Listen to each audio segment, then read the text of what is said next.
I'm really, really well. I think Ben should be coming on first, but if somebody said he's looking a bit old. If you compare that with me at 85, I don't think he looks old at all. What I will say is muzzle tov to you as well with your grandsons hitting this phenomenal achievement today. Brilliant. It's brilliant. But it was my prediction they would do it this year. They thought the end of January. So you won the bet. I won the bet. I don't know how much they owe me, but probably a good number of pounds. Forfeit. Exactly. Happy New Year to you, Grandpa, as well.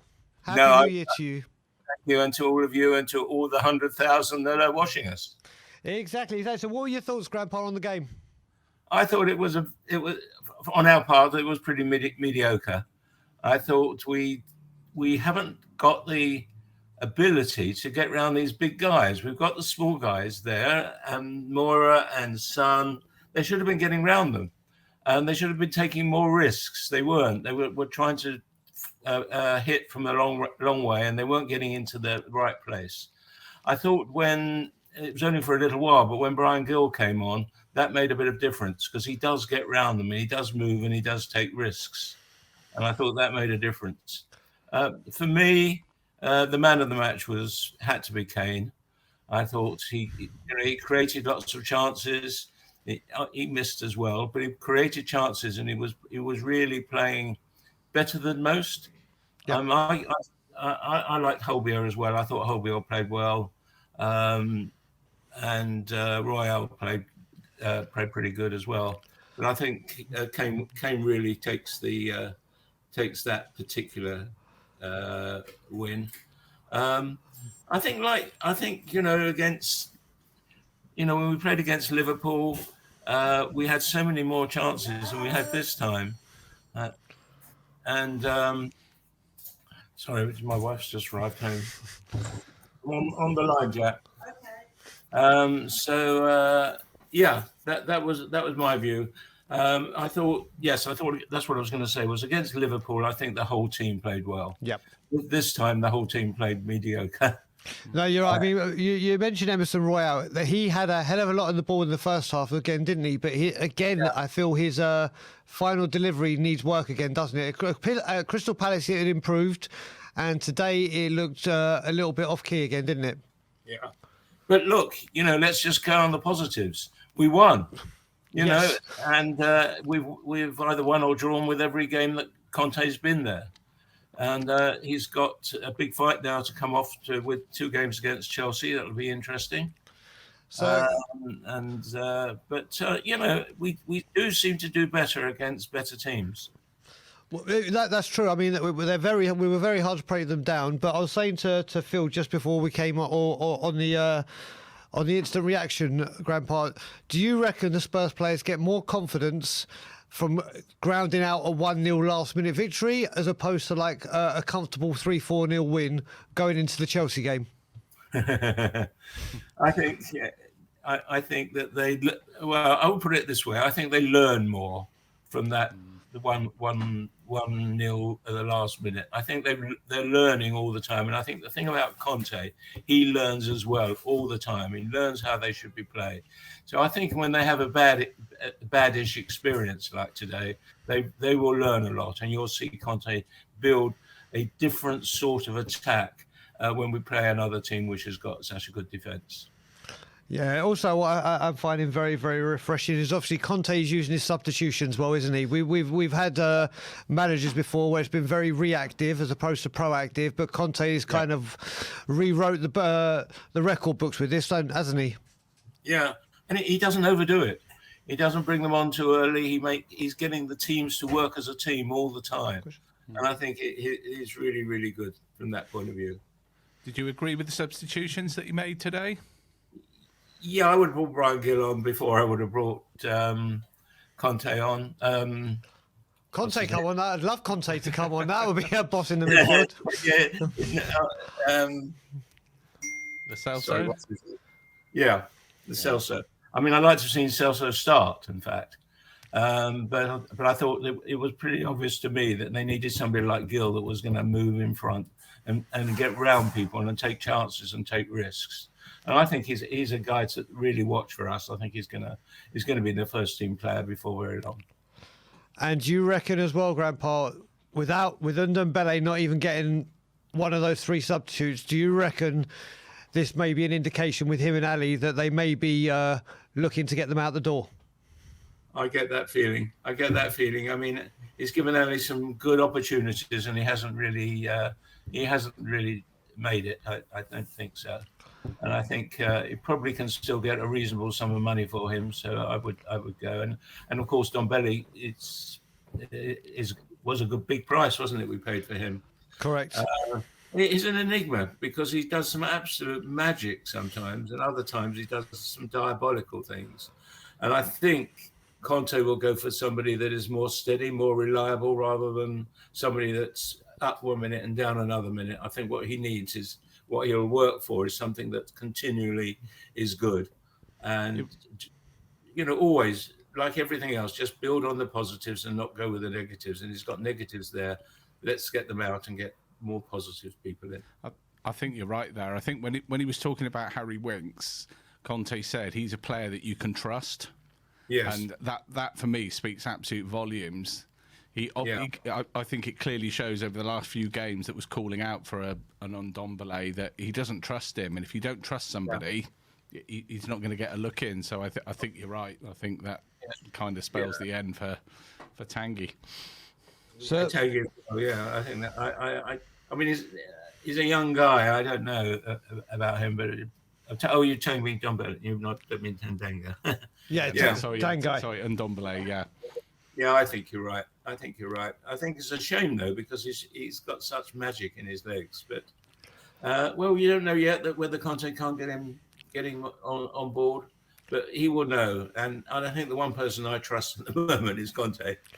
I trust his, I trust the way he's doing things, and I look forward to seeing him keep us there and become be fourth. One thing I'm really interested to find out from you, Grandpa, what's your take on Heung-min Son's form at the moment? On which, sorry? On Son's form. He wasn't a very... all right, he's got the assist, but he just doesn't look... I don't know if he's because he's absolutely shattered. I don't know if it's the new formation. He's maybe not just fitting in. What have you thought of Son over the last few games? Again, I would say mediocre, but I do believe he has tremendous ability and a tremendous speed. And I wouldn't part with him at all. I think Conte will bring him out and find the right position for him.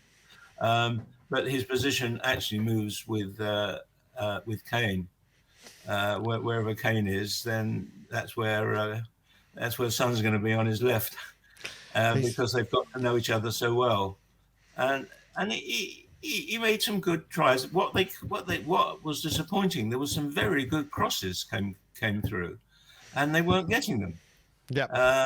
And one of them, I remember Son tried to back heel it in, didn't he? And he just missed. But I know I wouldn't write Conte. I wouldn't write Son off.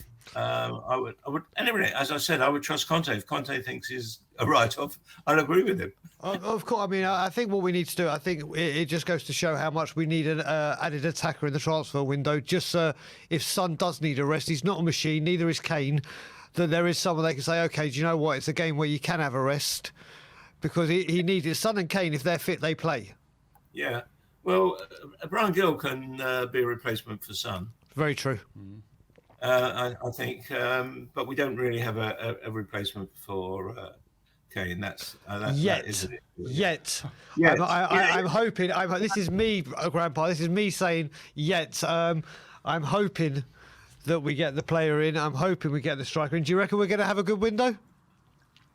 Oh, I think so. I think listening to Conte, he's certainly already on the move, isn't he? On looking for somebody, and there's lots of rumours going around. I'm sure we'll have a good window. I don't think about a lot of people. I think we need just one or two really, really good people, because I think there's a lot of talent in our team, and he's bringing it out. I mean, look at Davis. I mean, he didn't have a bad game either today, and we would have written him off a month ago. Absolutely written him off. 100% agree with you there. He was great again today. Yeah, he did. He did well today. Really, really did. Absolutely solid, wasn't he? Exactly. I mean, he's just like I said. I remember watching when we played Man U and we saw Davis in the team, and I remember reading it and just being like, "Well, that's us lost." Yeah. Whereas now, you know, when he didn't play the other day, you're almost like, "Where's Ben Davis?" Yeah, like, it's Ben Davis. Right. That's right. So, you know, that's what he's doing, and that's what a great manager does, or a great coach does. That's why they're called coaches. You know, they make the best out of the people that they're actually working with. That's their job. And if they can't move with them, they've got to get rid of them. They've got to say, no, you're not going to make it. That's the thing. The sentiment has got to go. Made those decisions, and I also think he's got Levy's got faith in him as well. And I'm a little bit more pro Levy at the moment, because I think he did take the risk of bringing him in. He took the risk of bringing Bale over. You know, he's done a few things which he has tried, and I wouldn't keep mocking him, because I think if we've got a good team and a good manager, then we've got to, all of us, including him, have got to stay positive.